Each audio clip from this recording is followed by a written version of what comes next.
Okay, good evening. I'm Phil Dellio, and I guess we can think of this as sort of an installment of something I usually do with Stephen Rubio and Scott Woods called What They Saw or What They Said. Um, we ran into some bad news last week. Scott and I will be around to talk about that in an episode soon. Until then, I've got a special guest tonight, Jesse Fox Mayshark. Where are you right now, Jesse? I'm in Knoxville, Tennessee. Knoxville, Tennessee, the deep South. Yeah, and And I'm not sure that might mean I have to charge you a tariff on this, or you need. I don't know how all of this works, we're but safe. We're safe till midnight, I think. oh, okay, good. Yeah, yeah. And then if we go longer, we will have to figure out a way to have some money change hands here. This is the first time I've ever spoken to Jesse. Quote unquote, in the social media sense, known him for at least a decade. Always been a big fan of his writing. On the ILX message board. I won't reveal your deep cover here, Jesse. And Jesse writes mostly about, like me, kind of hangs around the music threads, the film threads. I've always liked Jesse's film writing, and especially on politics. Not to get into a big long thing, but he is one of the saner and more civil people on the American politics thread. And he is always saying insightful things. He's a journalist by profession.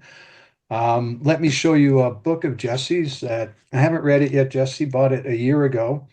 And because besides the fact that Oh, it's you by you were you were the one who bought it last year. I was the one when you checked your sales, that was me. Yeah. Um, and it's on something that I've written about too. Well, the more I just sort of took a quick look at the book, I don't, how much does music play a role in the book? Certainly the directors you write about use music a lot, but I get the feeling it's not really, it's called post-pop cinema, but is it really about the music in the films? No, it's really about sort of a group of directors, although, as you say, they're all directors who use music in various creative ways. So definitely that comes into the discussion of the individual films. But it's kind of goes through the filmographies of kind of a cohort of 1990s indie filmmakers.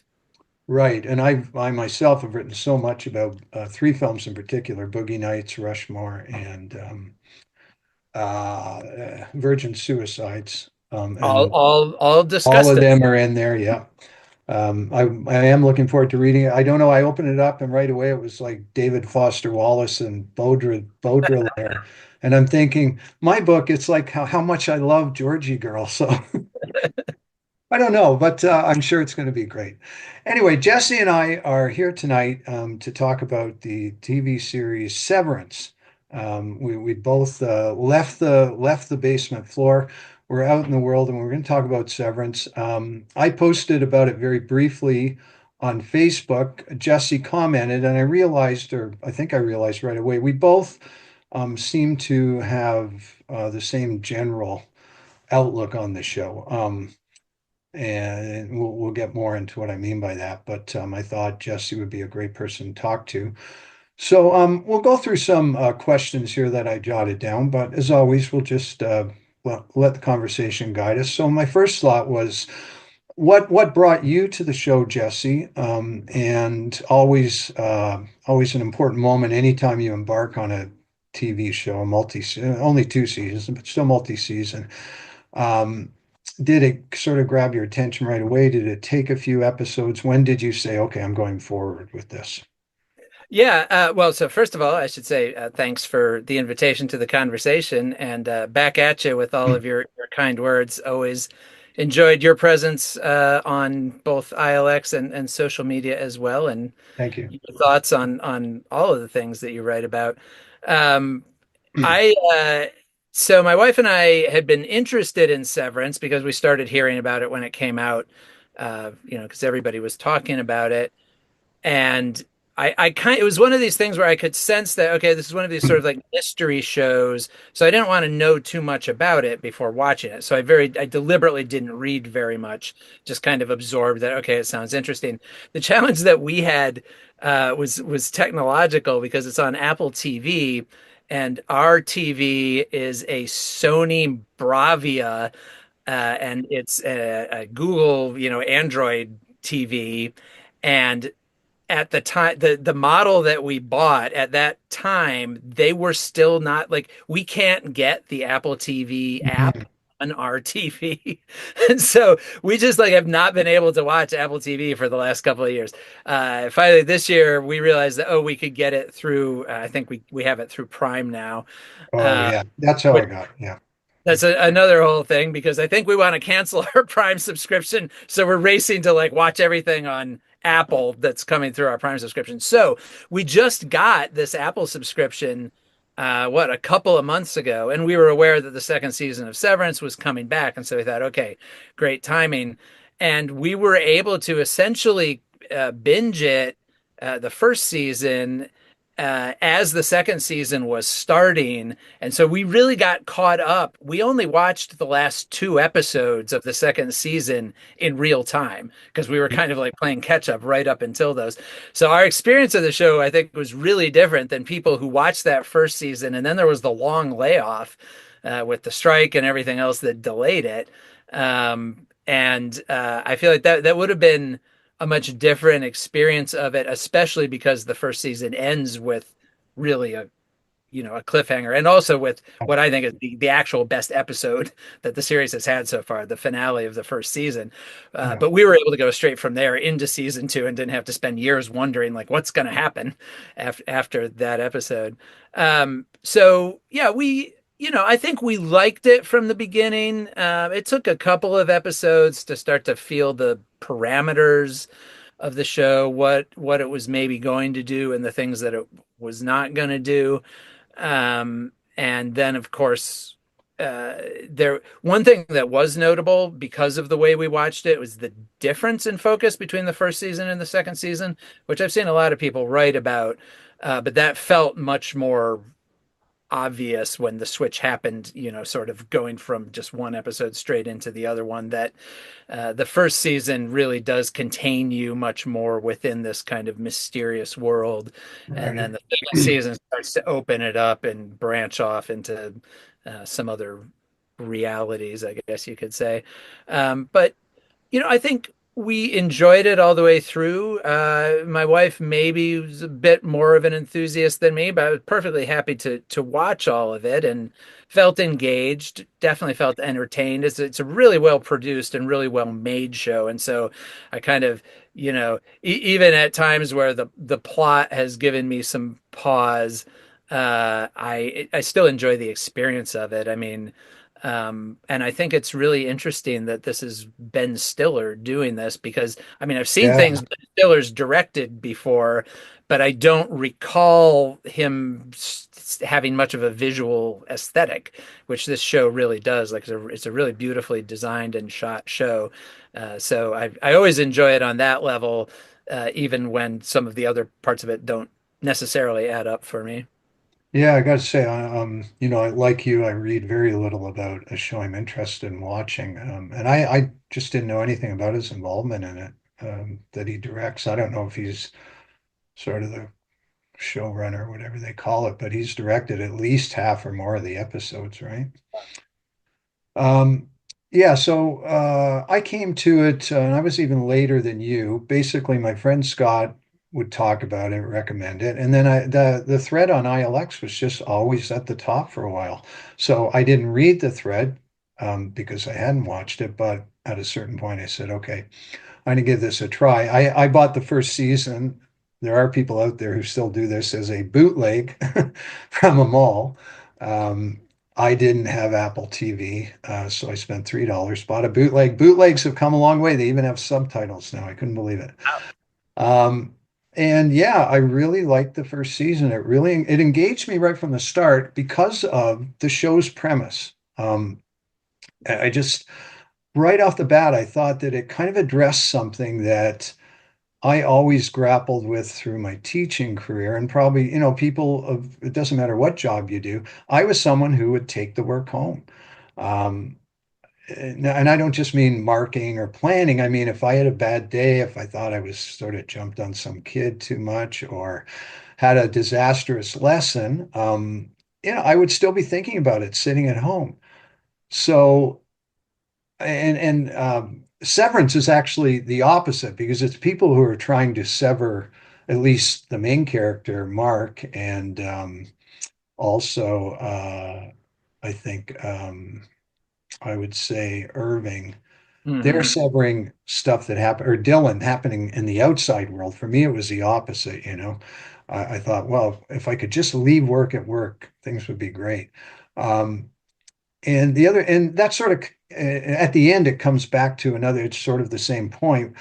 In the last episode, Mark S. trying to make a case for, continuing his innie, says that, look, we built a world down there.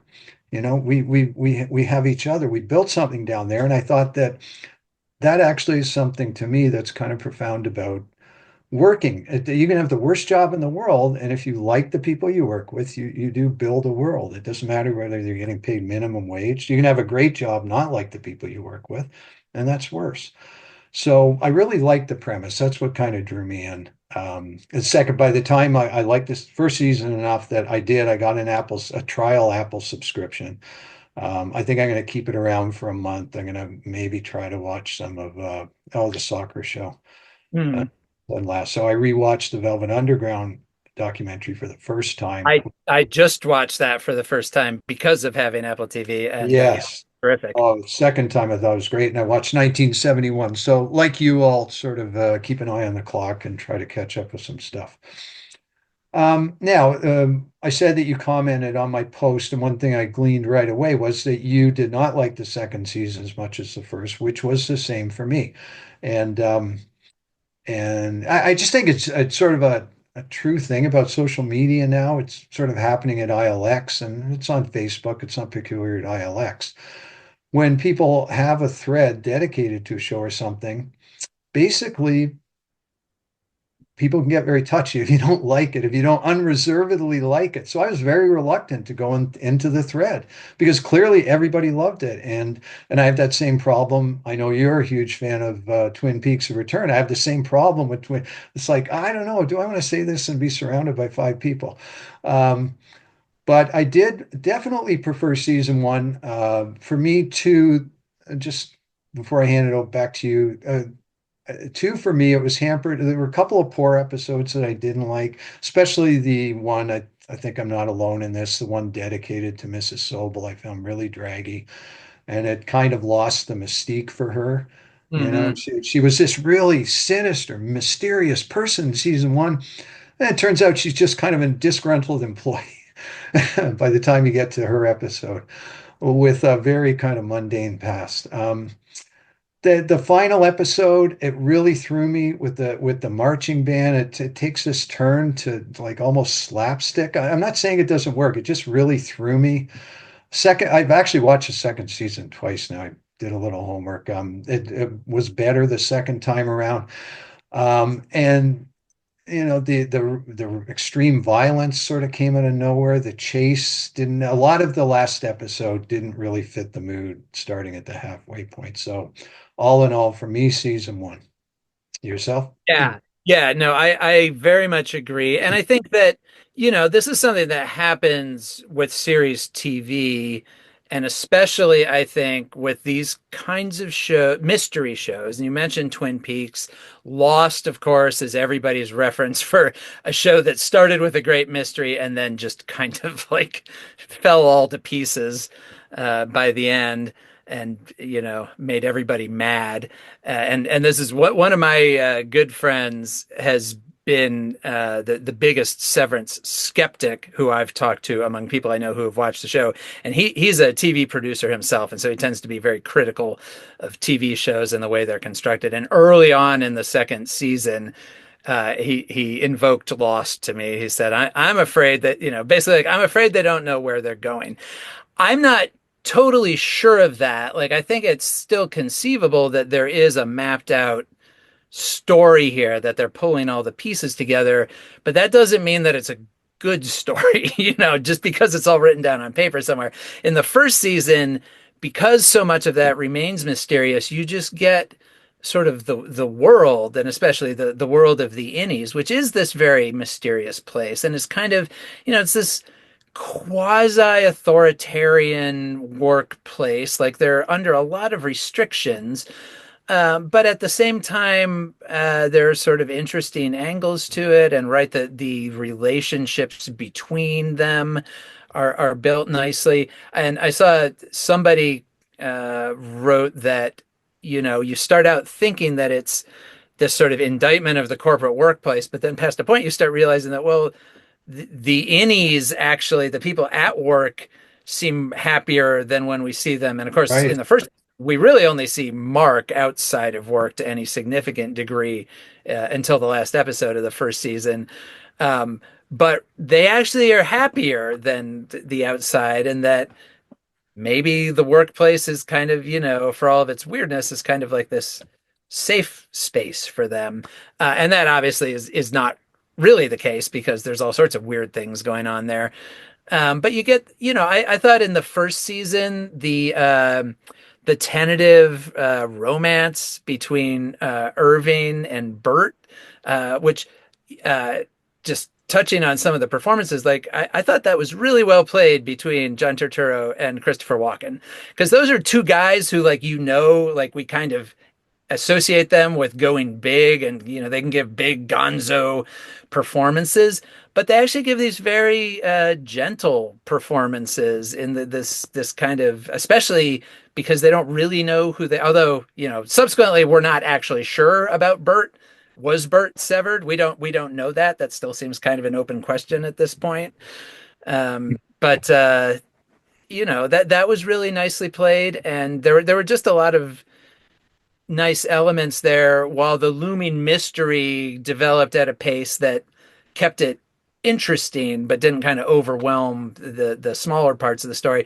And then in season 2, it becomes much more about the plot, and they kind of introduce all these elements. They take them on this outing, they go Talk about outdoors. that episode.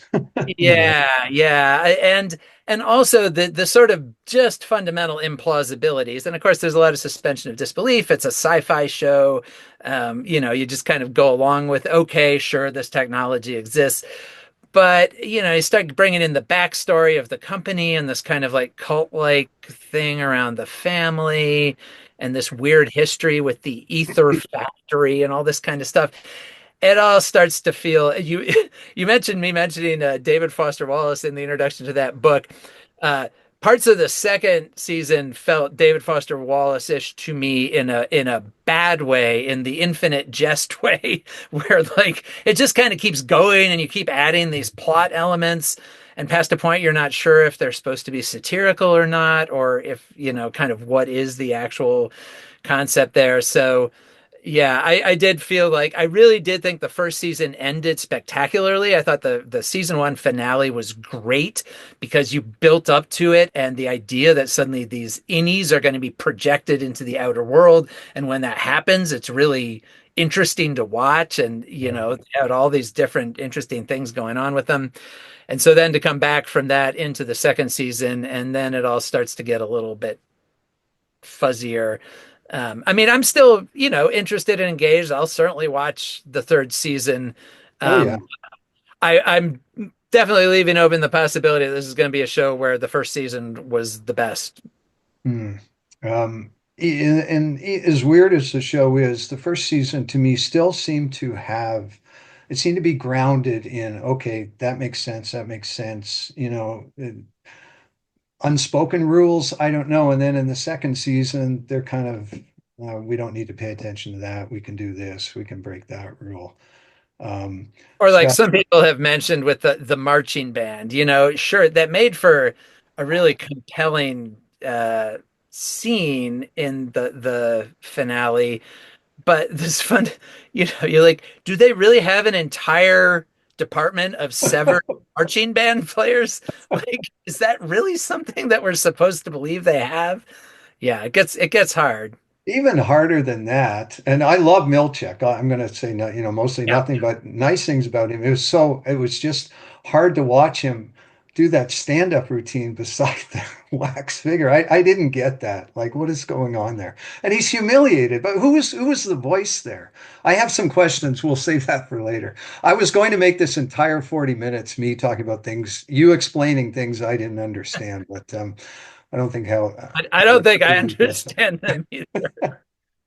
I will. Um, I do want to say though, Tremel Tillman, who plays Milchick, University of Tennessee, MFA in acting. This is where he oh got his wow. acting degree. So He's great. When we talk about performances, I'll talk about him. Um, so the third thing, I'm someone who when I watch something, I'm just and some people don't like this. I'm constantly comparing it to other things. This, oh yeah, that reminds me of this, that reminds me of that. Before I give my real list, I'll tell you the weirdest thing that something reminded me of.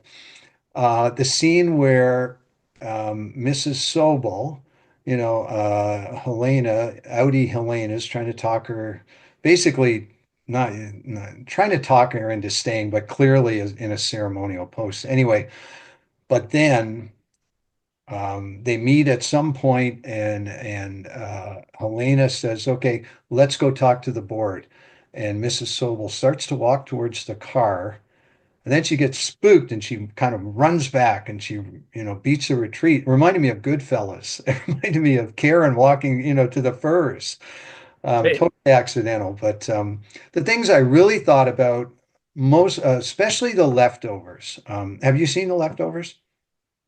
I have not. It's another series that I've Okay. read a little bit about, but not a lot because I kind of Okay. think maybe I'll watch it someday. Yeah, highly recommend it. What I say won't make sense, but there are two or three clear points of intersection. The interview that you do, that your Audi does to go in Severance, it's almost identical to something in the leftovers. I'll just mention one more. In each show, there's a resistance. Now, the leftovers, the resistance is essentially the focus of the show. This bizarre group called the Guilty Remnants. The resistance in Severance, they kind of dropped them. Or were they called the Whole Mind Collective? I thought they were going to be important, and they turned out to just disappear, which I don't know how I felt about that. But Yeah, you other, kind of get this sense that there is this simmering opposition to Lumen, the company, and to the whole idea that yes, you people. think there would be. But right, it doesn't, apart from the one, I guess, renegade engineer who's helping them reintegrate. Yeah, right. There, maybe that'll be more of a factor in the third season. I But have right, a feeling they'll pick that up because, I mean, that's one of the questions you have. How is this company allowed to do all this out in the open? Thought of Eternal Sunshine, obviously, which I have not seen for a while. I thought of The Manchurian Candidate in that at times Mark S. reminded me of Lawrence Harvey. He just seemed to be this kind of lost and forlorn figure, at least his Audi kind of reminded me of Lawrence Harvey. Wild Palms, if you've ever seen that. hmm. Um, Mark S. becomes almost like this. He reminded me of Chicky Levitt in Wild Palms, this helpless guy who needs to be protected. Thought of Cronenberg, Videodrome, especially The Matrix, La Jetée for some reason, the Chris Marker film, Mr. Robot, just for a weird series, and Twin Peaks all the time, especially The Return, especially in that both shows just make me constantly feel dumb, and it's like I don't get that. I don't get that. I need somebody explain this to me. Did you think of other stuff as you watched it, or do you Yeah, I just mean, I walked think into a show? I think Brazil is kind of an Brazil would be obvious one, yeah. reference just in the like dystopian workplace. And another thing it somewhat shares with Brazil and also with 12 Monkeys, another Gilliam film, Monkeys, yeah. is the technological anachronisms, like the technology in Severance is of an indeterminate era. Some of Computers it's look like, old. yeah, the computers have that like 1980s, 1990s green screen. Or The the Apple when they look like early Apples or Macintoshes or something. Yeah. Right, exactly. And I can't, do they have smartphones? It's hard to tell. Mm. So I think there's some of that there. And then, honestly, like on a lighter vein, Office Space to some degree, the idea Hey, of the workplace as this sort of, place where you're constantly doing things that don't make any sense to you because that's very, the work is dark and mysterious or important and mysterious, whatever it is they say. Mysterious and important. Right, right. I Uh, sorry, I was able to buy Scott Woods a t-shirt and it's really nice. It just says the work is mysterious and important. it's And I Saturday Night Live had a great line on Saturday night of having to do with that. Go ahead. Well, the other thing that I thought of though was Invasion of the Body Snatchers. Yes, Because it's all in that, good. like, you're growing this other version of yourself that's going to be Yes. easier to manage and easier to control. But of course, the deal in Body Snatchers is that the original disappear, gets killed essentially and is replaced by the pod person. Whereas in this, you're kind of like creating your own pod person and sending them Mm, off to do things. So yeah, I mean, I think there's obviously just been a lot of sci-fi and dystopian fiction and TV and movie representations of sort of grim workplaces and also just this basic question you could think about Face Off too of like who are you and what makes you you and is mm, it memories, is it your physical appearance, is it like what are the things that actually constitute you. yeah. um I think obviously its roots go pretty deep and broad, I would say. Yeah, sure a lot of this stuff's accidental, but I think they do and intelligently draw from all sorts of different things. Body Snatchers is a really good one. I love the Phil Kaufman remake. Oh yeah. Um, you start this time. Tell me about some of your favorite and or least favorite performances. I mean, I think the performances overall are good. The ones that don't work as well, I think it's as much a function of the writing and what they're kind of given to do. One character on the one of my less favorite characters is, and I forget her name, but the renegade scientist who's doing the reintegration, because I'm unclear how we're supposed to take her character. I mean, I guess we kind of are given that she's a good guy. She Regali is her name, I think. Right, yeah. She's fighting this evil corporation. She's trying to help these workers, but she's not super helpful in a lot of Yeah, ways. Like she clearly knows a lot of things that she doesn't tell Mark, and um, yeah, I don't know that the performance is bad exactly, but the character feels shaky to me. I think that most of the leads are good. Adam Scott, I'm not 100% sold on Adam Scott as a lead. I liked him in Parks and Rec, of course. He was very likable in that, but he was the straight man in Parks and Rec. He was the foil to Amy Poehler. And I think carrying the whole show with the weight of his sorrow and his grief and everything, um, I he's fine. He's not my favorite. I think the other three of the core four are all really good. Britt Lauer's great. Turturro, like I said, is good, and Zach Cherry, I think, is just terrific. And I love Zach Cherry. I think does the best job in a lot of ways, and we don't see his Audi as much as we do with Mark, obviously, but in really playing both of those, the innie and the outie as two parts of the same person. And I mm, think that feels maybe more true with him than it does with any of the others. And again, that may be the way he's written or whatever, but you can see a lot of the other one in, once you get to know his outie, you can see the innie in him, but also he feels like a different character and his perspective is different. So yeah, I think they're all great. And then of course, Tremel Tillman as Milchick. I mean, he seems to be sort of the breakout oh star yeah. of the series. And what I think among the things he does really well, because I kind of wondered if they were going to bring race into the story or if we were kind of supposed to see this as like race blind casting. But he's very conscious of being the It black guy. becomes very clear in season 2, yeah. Absolutely. And I think that's something one of the good things they do in season two is deepen his character and give him a sense of like, how much do these people care about me? And am I just being, he's kind of happy to just like use all of these other people, but then clearly starts to wonder, what he's getting out of this. And also, I thought that scene where they bring him the paintings, where Oh they've yeah. repainted them all, but made Kier or the various people in the paintings black. Yeah. That was, if you want, like, I mean, of course, there's a lot of talk about DEI and everything these days. That I thought was a perfect skewering of exactly the kind of, the worst case scenario for corporate DEI, where Mm. it's just like, it's actually worse than doing nothing. You're actually committing racism by trying to not, in a way. And Yeah. And then and he his had the great scene with Natalie where he said he didn't want the paintings, and it was clear she understood what he was talking about. There's some good posts on ILX about that. Yeah, he's unbelievable. He's like a total original, you know. For me to really love a character sometimes, it's partly because I've never seen a character like him. And I still, and this is good, I still don't know what he feels about Lumen. Does he love it? Does he absolutely hate it?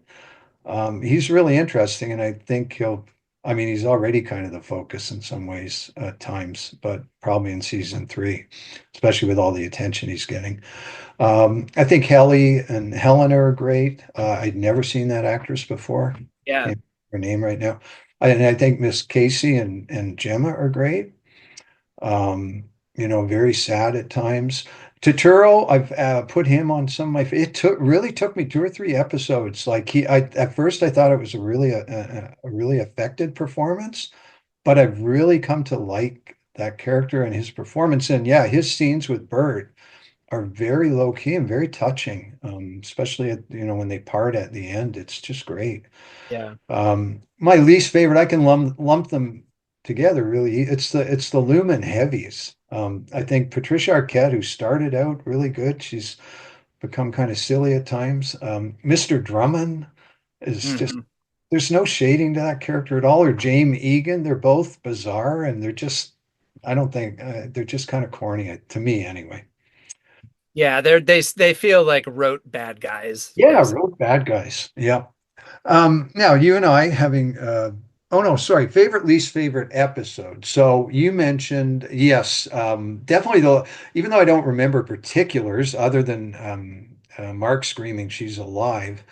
The last episode I must have loved because I continued on and took out an Apple subscription. That probably is one of my favorites too. I mentioned my least favorite is definitely the Miss Coble episode.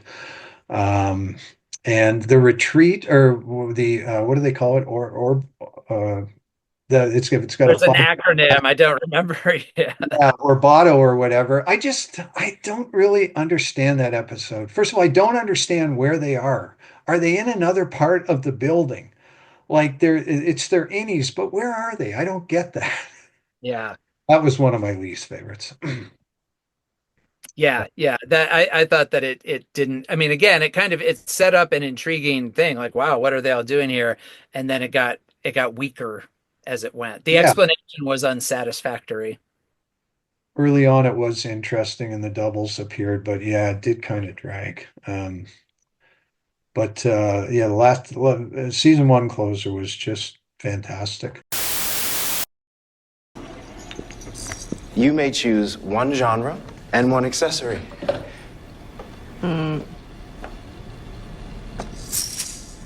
The maraca. Excellent choice. Should have gone for the castanets. I choose Defiant Jazz. Though this experience is in Helly's honor, I urge all the refiners to take advantage of the opportunity presented.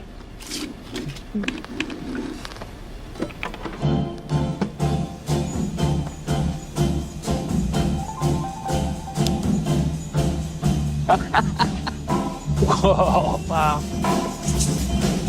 Okay.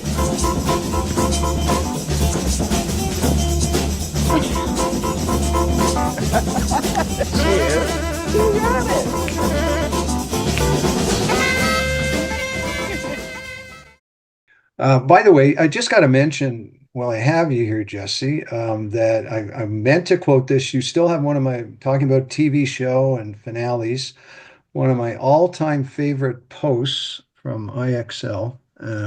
Oh, why can't I escape? I want to get smaller screen.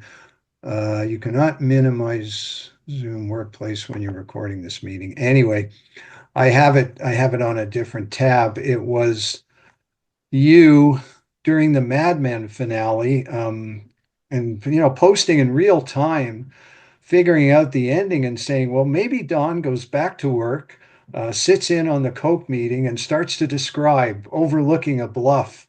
And there's this group of people and beautiful music comes up. And you had it exactly right.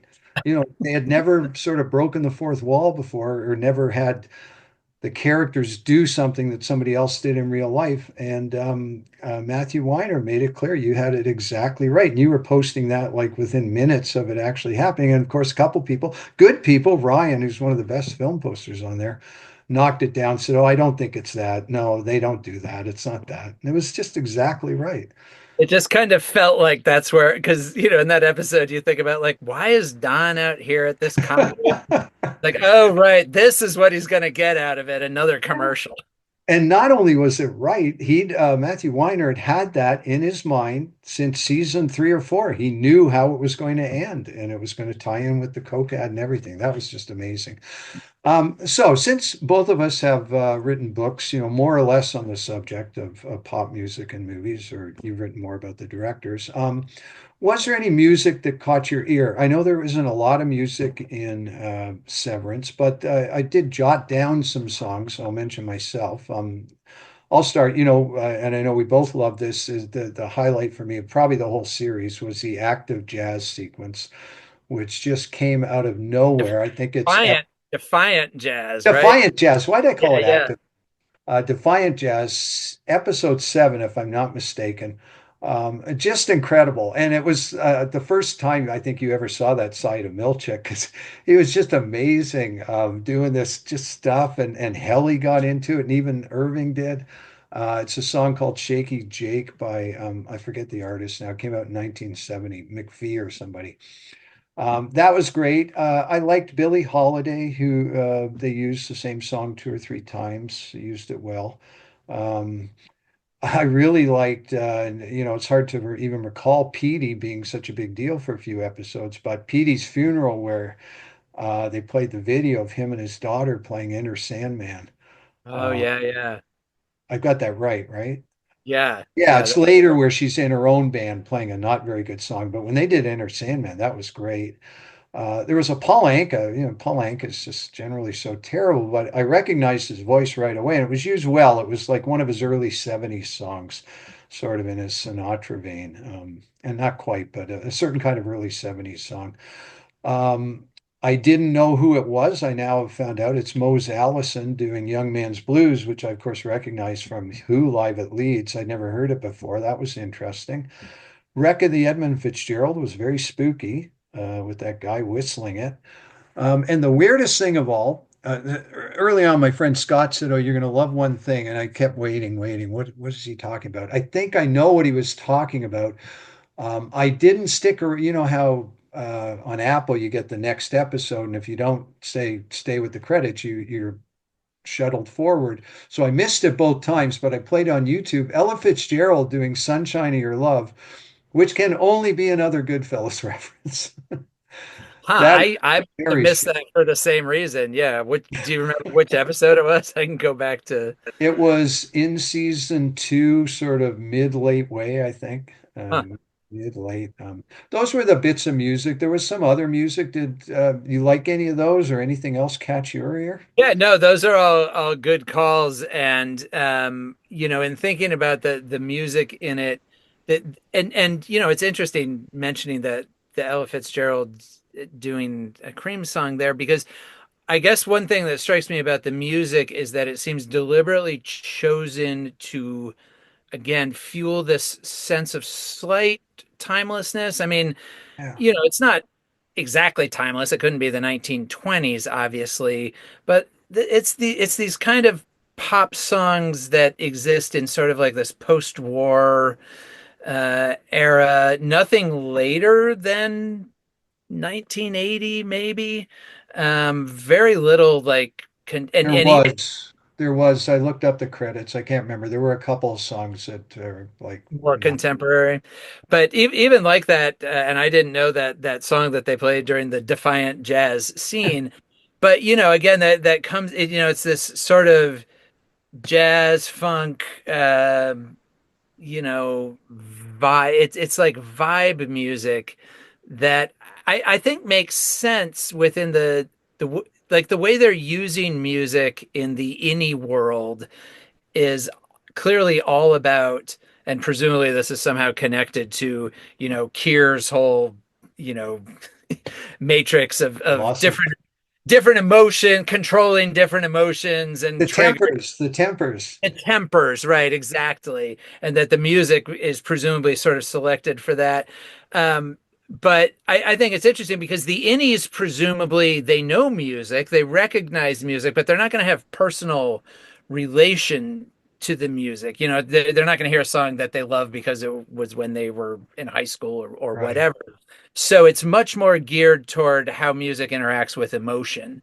And presumably the company is kind of selecting these things to try to elicit certain kinds of emotional reactions, which of course is what soundtrack music in movies and TV shows does anyway. But it's like here it's being done in this very like within the plot, you know, Yeah. the company is using it. And yet, even though you know that the company's using it in this kind of manipulative way, it still works. It still has that, they played the jazz song and they changed the lighting and whatever, The and suddenly lighting was it's great. like a little bit of a party. So I think there are some interesting thoughts there about like how music actually works and how we respond to it. And playing with the innies in particular, who don't, music for most of us is so it's freighted with memory. You remember the like your favorite song or band or whatever, where and when you heard them and so forth. And so, I think that it's an interesting plot element that way. I'm thinking of Milchik saying, "Maracas, excellent choice." Yeah, Um, yeah. who, who who does "Windmills of Your Mind," which is the big final piece? I can't remember who's singing it in the Uh, I don't remember which version they use. Is it? one I of mean, those songs that was covered so much. yeah. I mean, I associate it with Dusty Springfield, but I don't think it's the Dusty That's right. Springfield Yeah, it version. wasn't her, but she had the hit with it, right? Yeah. That worked well. It was again, it was in keeping with everything you just said about the music. It's kind of this weird, uh, like it's just this weird late 60s, early 70s kind of not emo, borderline MOR sometimes, but Mhm. I thought it worked well. And I do kind of, I get so hung up and obsessed with the music in these TV shows that now and again I do enjoy when a show says, okay, there's going to be a little bit of music, but unlike Mad Men, where every episode I'm waiting for that last song and I want this one to be better than the last song. It's kind of nice to take a break from that for me personally. So I've limited myself, and I've already talked about one of them, to three things that left me very puzzled. And I was puzzled a lot in the second season. So I mentioned the Orbto episode, just where is this place? Were they still inside the building? They were. So my read on it was that they were outside. They were on the grounds of whatever the estate is there that also apparently includes like the birthing cottages, because obviously Okay. like if you look at those birthing cottages they have whatever the technology is that triggers the chips are there. So I assumed it was some kind of outdoor area that was all rigged up so that they could be kept within their innie selves. Yeah, that's uh, why I'm confused because it's their innies, but when they cross the threshold of the elevator, they they're still on the grounds, would they not be their Audis? I found it very Maybe there are tunnels that go yeah, and pop up, and that you're still under the shield somehow or something. okay. Yeah, I mean the technology is hazy. There was an odd scene, second or third last episode that just puzzled me. Mark's Audi running into Helena in the bar. Was that just accidental? Did that mean anything? Did she know he was going to be there? What did that scene really accomplish? He didn't really know who she was, or I he knew assumed by that, I mean, she was there. I mean, her interest in him seems multi-dimensional, I guess. And I think inside that and outside. Okay.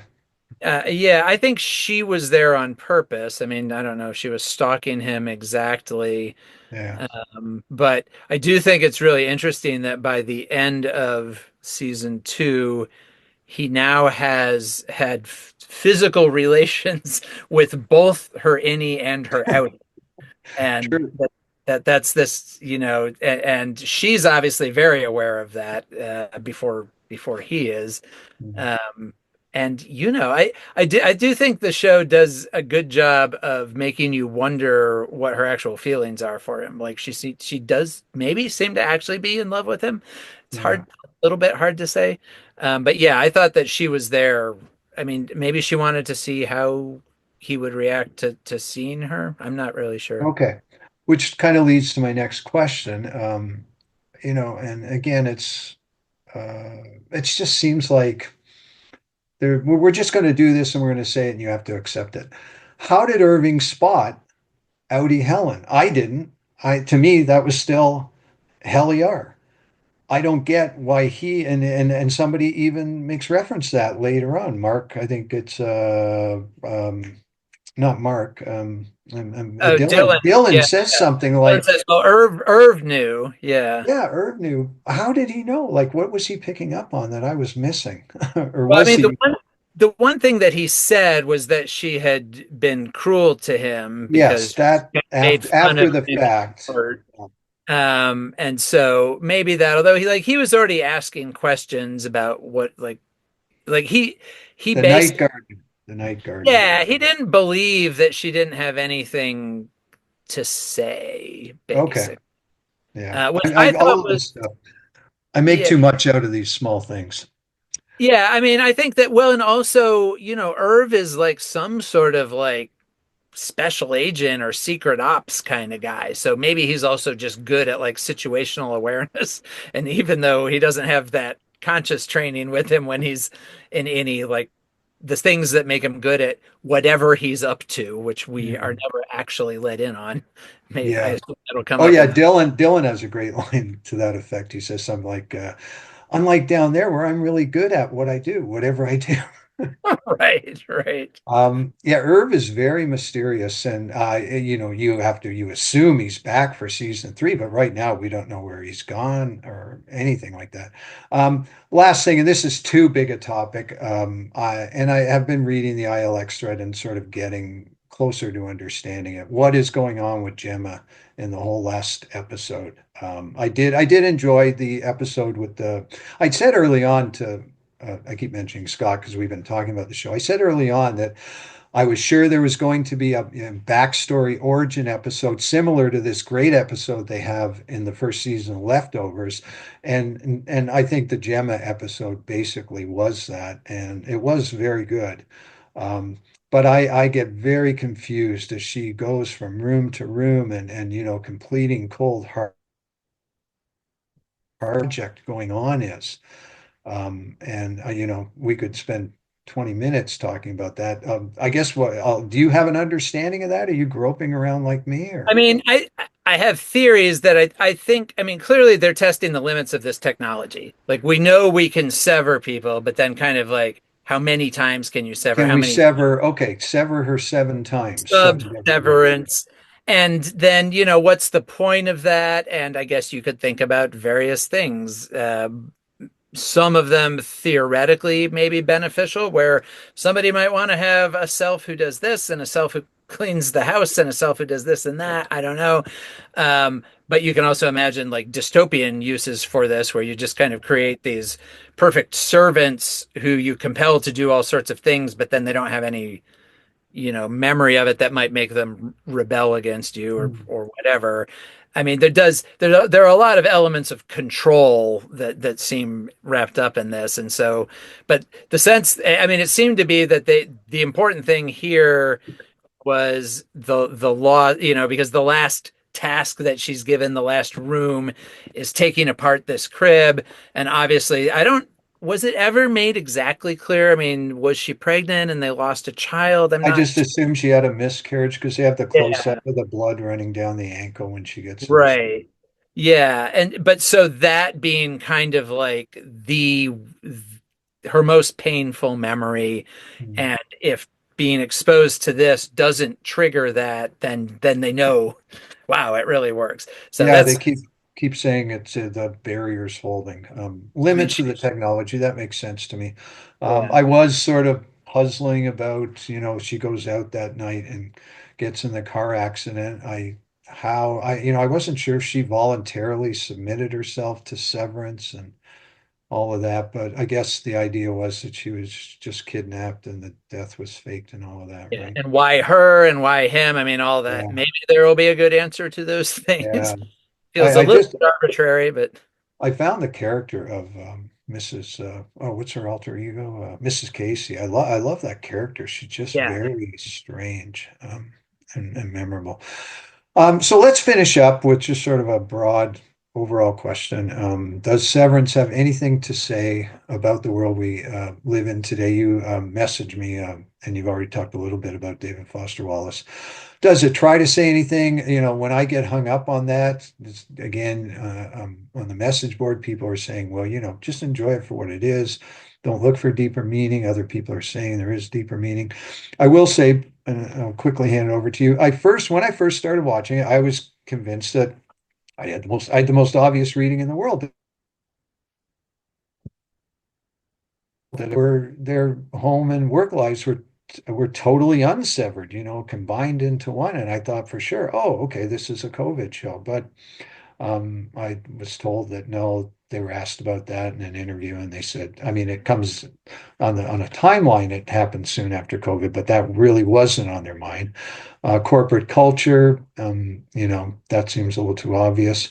And the last thing I was just reading up on a little bit about, and one of the makers of the show said yes to this, that it's a metaphor for compartmentalization, that the idea of being able to lead your life with your obligations, your responsibilities, in the face of just, all the bad stuff that's going on and the news cycle and all of this, and being able to completely compartmentalize your work self and your real self. So, do you have any theories? And feel free to go into what you messaged me the other day. You talked a little bit about the David Foster Wallace. Well, yeah, I mean, I do one thing that struck me in thinking about it, and maybe this is partly just reacting to Ben Stiller being so involved, but it does feel like a very Gen X kind of show in a lot of ways. I mean, to the extent that there is sort of the corporate satire that feels very 1990s, making fun of cubicle culture and all of that. Again, referencing Office Space, and the fact, Adam Scott is, I think he's 52. I mean, these guys, like the hero of this show is a Gen X professional white guy dissatisfied with his work life and you know traumatized by bad things in his personal life. That feels very much like a character from any number of David O. Russell movies, or it's like a very familiar, or David Foster Wallace, this very familiar type. But I think that one thing that whole era of media gave to us, and thinking about David O. Russell here, one or Wes Anderson for that matter, one thing that distinguishes their movies, their characters are very emotionally raw. They're very given to like, one of the things that they do is they have these adult characters who have these like childlike outbursts of emotion, and the acknowledgement that grown-ups have that, and I think that has now helped inform a couple of decades worth of especially TV shows that I kind of think of as like therapy shows. You mentioned Ted Lasso earlier. Ted Lasso is very much a therapy show, but it's a therapy show in the good sense. It's all of these people with all of these anxieties, insecurities, dramas and traumas and whatever. But they manage to work them out in these very reasonable, adult, uplifting ways. And I think that's one of the things people like about Ted Lasso is it presents, this fantasy of, oh, what if we could all just do this? Severance, I think, is kind of playing in that same sandbox a little bit, except not in as upbeat a way because all of its characters have all of these traumas that they can't really deal with. And hence that, at least for some of them, that's why they want to be, severed to go to the compartmentalization that you were talking about. If I can just I can't deal with this, I can't process this trauma, as we say these days. So I'm just going to put it, over here and assign it to somebody else. So I think it's in line with that. And like I said, I do think it kind of connects to a lot of, those Gen X filmmakers and performers who grew up under the baby boom parent regime, being encouraged to think about and talk about their emotions and everything. And so Yeah. I think this is the timeline that we're kind of on, and I think Severance is just kind of another example of that. Besides all of its crazy plot mechanics and everything, it's still mostly like fundamentally is a movie about a guy dealing with grief, at least up until now. Now it's not grief anymore because his wife is alive, but that's still like its underlying core story. Yeah. No, that's the way you presented it makes a lot of sense. I think something else that flashed across my mind was Seinfeld, which does a lot of stuff with sort of mirrored identity in the show within the show, and Jerry deciding, when he has the affair, or one of his girlfriends is Jan Garofalo, and he decides that he can't be with himself. I think there's some Seinfeld in there too, which Yeah, yeah, Ben for sure. Stiller made me think of that.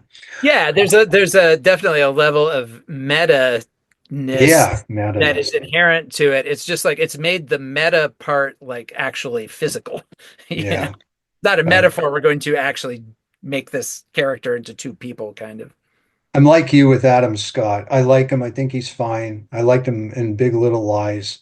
I do kind of smile at the idea that these two beautiful, interesting women are both, he has to choose between the two of them. And I was kind of disappointed. I was rooting for Gemma, even though I love Hellier. Yeah, Anyway, well, and of course we don't know. I mean, I guess we will eventually see, I guess, but like, where is he actually going? Where is he running with Helly? Does he have a plan? Is there something going on here? Or I mean, it was kind of presented as just this mad dash to, well, actually, it was very much kind of the end of The Graduate. I was going to say, I really liked the person in ILX that made that point. It was very much The Graduate, where he's Yeah, standing there, like suddenly he's Catherine Ross, and the Robinsons are over here, and Ben's over there. It was perfect. And even in The Graduate, he puts the cross to hold the door. You've got them holding Milchick in there with the right, true. Coke machine or something. I don't know.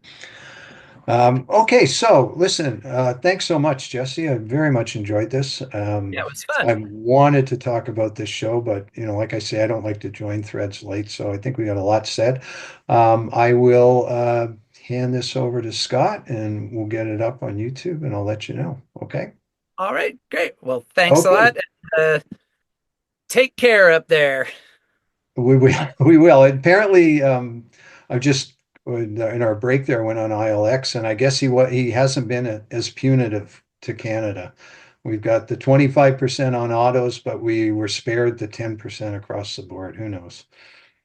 Just don't make him mad again. No, we have to stay on his good side. Okay, thanks a lot, Jesse. Really enjoyed it. Take care. Yep. Take care. Listen. Bye.